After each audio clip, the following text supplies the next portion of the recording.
Hello বন্ধুরা, আশা করি সবাই ভালো আছেন। প্রতিদিন তো আমি আপনাদের সাথে আমার ডেলি ব্লগই শেয়ার করি, কিন্তু আজ ভাবলাম একটু পুরনো স্মৃতিতে ফিরে যাই। আজ আমি আপনাদের সাথে শেয়ার করব আমাদের নতুন বাড়িতে প্রথম গৃহপ্রবেশের সেই বিশেষ মুহূর্তগুলো। আসলে এই ভিডিওটা প্রায় 1 বছর আগেকার। তখন আমাদের বাড়িটা পুরোপুরি কমপ্লিট হয়নি, কাজ চলছিল, কিন্তু বিশেষ কিছু কারণে আমাদের একটু তাড়াহুড়ো করেই গৃহপ্রবেশ করতে হয়েছিল। সেই সময় চারদিকে গোছগাছ চলছিল, আর আমিও নিজেও খুব ব্যস্ত ছিলাম, আর শরীরটাও খুবই খারাপ ছিল, তাই সব ফুটেজ খুব একটা পরিষ্কারভাবে নিতে পারিনি। আজকের মতো ভিডিওর কোয়ালিটি অতটা হয়তো ভালো নয়, কিন্তু এই ক্লিপগুলোর সাথে আমাদের অনেক আবেগ জড়িয়ে আছে, তাই ভাবলাম অসম্পূর্ণ বাড়ি আর সেই দিনটির স্মৃতিগুলো আপনাদের সাথে ভাগ করে নিই। আশা করি ভিডিওটি আপনাদের ভালোই লাগবে। আমাদের মাথার উপর ছাদ হয়তো আগেও ছিল, কিন্তু এই ছাদটা না একদম অন্যরকম। এটা আমাদের প্রথম নিজেদের বাড়ি, যে বাড়িটা আমি আর আমার হাজবেন্ড নিজেদের তিল তিল পরিশ্রম, অনেক স্বপ্ন আর ত্যাগের বিনিময়ে গড়ে তুলেছি। কি জানেন তো, একটা মেয়ের কাছে নিজের বাড়ি মানে শুধু 4টে দেয়াল নয়, এটা তার পরম নিশ্চিন্তের একটা জায়গা, যেখানে সে নিজের মতো করে ডানা মেলতে পারে। নিজের বাড়িতে নিজের পছন্দ মতো একটা কোণ সাজানো, নিজের ইচ্ছে মতো সবটা গুছিয়ে নেওয়ার যে স্বাধীনতা, তা মনের মধ্যে এক অদ্ভুত শান্তি দেয়।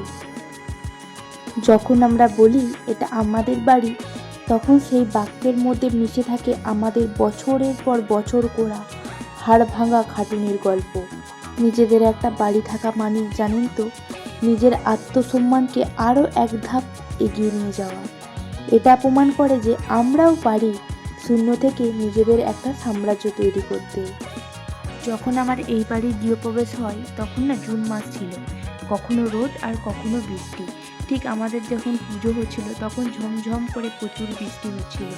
জানো তো, এত তাড়াহুড়ো করে আমাদের গৃহপ্রবেশের অনুষ্ঠান করার কোনো প্ল্যান ছিল না, কিন্তু এই যে আমাদের পুরোহিত মশাই আছে, তিনি ফোন করে হঠাৎই বললেন যে না, এখনই শুভ সময়ই আছে, গৃহপ্রবেশ করে নিলেই ভালো, কারণ পরে আর শুভ সময় থাকবে না, অনেকটা লেট হয়ে যাবে। সেই জন্য আমরা 1 সপ্তাহের মধ্যেই তাড়াহুড়ো করে সমস্ত কিছু অ্যারেঞ্জমেন্ট করেছিলাম। তখন দেখতে পাচ্ছ যে বাড়ির সমস্ত কাজ কিন্তু কমপ্লিট হয়নি, কালার, দরজা, জানালা, তো তাড়াহুড়োর মধ্যেই এক প্রকার করেছিলাম গৃহপ্রবেশ। এই তো পুজো হচ্ছিল, আর আমার হাতটা না পুরো ব্যথা হয়ে গেছিলো, আর আমার শরীরটা এত খারাপ, কারণ এত কাজের চাপ ছিল, এত ব্যস্ত ছিলাম যে ঠিকঠাক করে খাওয়া দাওয়া হচ্ছিল না, উপোস দেওয়া হয়ে যাচ্ছিলো, আর আজও তো সারাদিন উপোস। এত মাথা ঘুরাচ্ছিল, তারপর মাথার উপরে ওই কুলোটা নিয়েছিলাম, তো ধরে হাতটা পুরো ব্যথা হয়ে যাচ্ছিলো। এই তো এদিকে দুধ উতলানো হলো, কারণ এই ঘরে আমাদের তখনও কোনো জিনিসপত্রই আসেনি। আমার ইচ্ছা ছিল রান্নাঘরে নতুন গ্যাসের উপর দুধ উতলানো হবে, এই সমস্তগুলো ইচ্ছা ছিল, কিন্তু ইচ্ছা থাকলেও তো হবে না, কপালে যা থেকে সেটাই হয়। তো ছোট গ্যাস পুজোর বাড়ি থেকে নিয়ে এসেছিলাম, ওটার উপরে দুধ উতলানো হলো।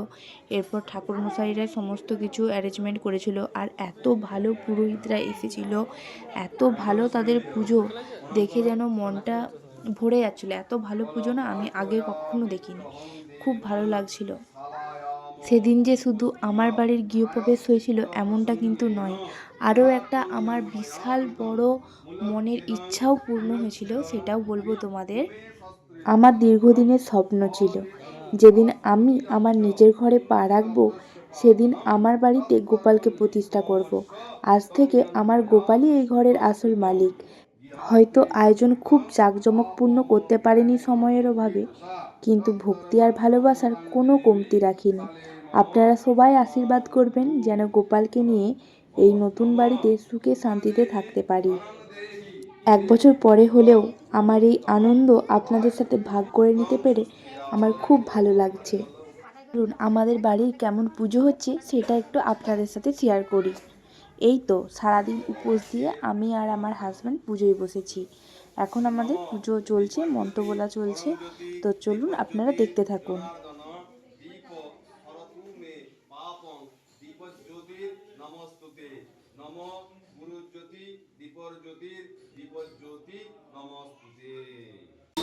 তো এদিকে চলছে ঠাকুরের ভোগ রান্না, বাড়ির ছেলেরাই আজকে রান্না করছে ঠাকুরের ভোগ, আর কিছু বালক সেবা করার জন্য তাদেরও রান্না হচ্ছে ওখানে। তো ঠাকুরের প্রসাদ, ঠাকুর মশাই আর বালক সেবার ভোগ ওখানে রান্না হচ্ছে, তারা সবাই খাবার গ্রহণ করবে। এদিকে দেখো আমার বাড়ির ব্যালকনি থেকে ভিউটা, এদিকে দেখতে পাচ্ছ কত বৃষ্টি হচ্ছে, আর বাড়ির কচিকাচাগুলো যারা এসেছে আমন্ত্রণ করেছিলাম তারা সবাই ছুটাছুটি করছে, খেলাধুলা করছে। এদিকে দেখো আমার গোপাল পুজো হচ্ছে, আমার সমস্ত ঠাকুরকে সাজানো হয়ে গেছে, আর এদিকে পুজো চলছে। তো কেমন লাগছে পুজো আপনাদের সেটা কিন্তু অবশ্যই কমেন্ট করে জানাবেন।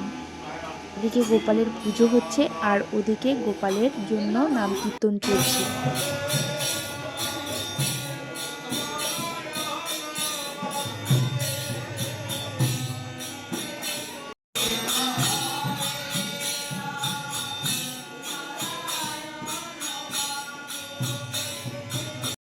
আমি নতুন হাঁড়ি ডাবুতে গোপালের জন্য, শুধুমাত্র গোপালের জন্য পায়েস ভোগ নিবেদন করার জন্য পায়েস করছি। এদিকে আমার পুচু সোনা দেখো কত সুন্দর করে দাঁড়িয়ে আছে।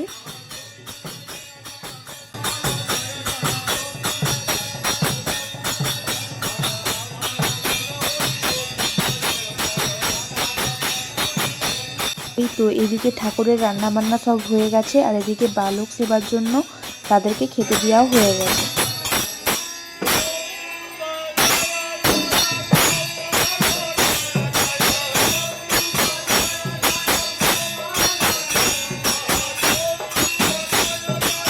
এই তো ওদিকে বালক সেবা চলছিল, আর প্যান্ডেলে বাড়ির নিমন্ত্রণদের খাওয়া চলছিল। এদিকে এখন আমরা সকাল থেকে কিচ্ছু খাইনি, আমরা এখন এই যজ্ঞতে বসলাম। সেই সকাল 10টাতে পুজো শুরু হয়ে গিয়েছিল, আর পুজো শেষ হতে হতে মোটামুটি 7টা তো বেজে গিয়েছিলই। তো খুব ভালো পুজো হয়েছে, তোমরা দেখতে থাকো।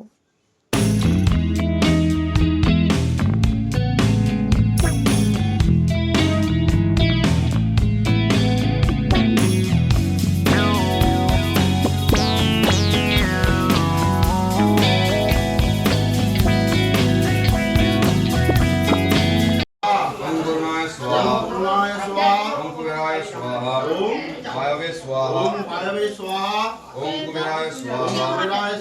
ईशानाय स्वाहा ओम ब्रह्मणे स्वाहा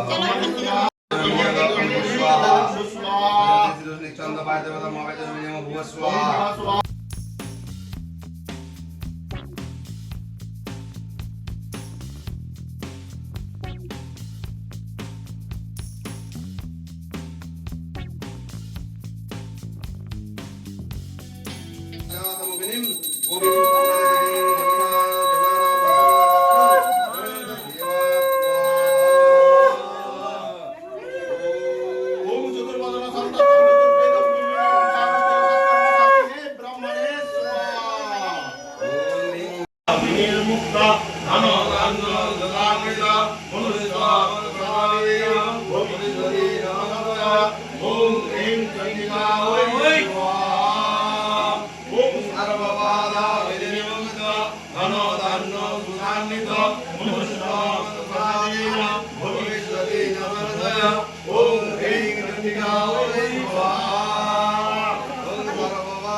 তো এই ছিল আজকের ভিডিও।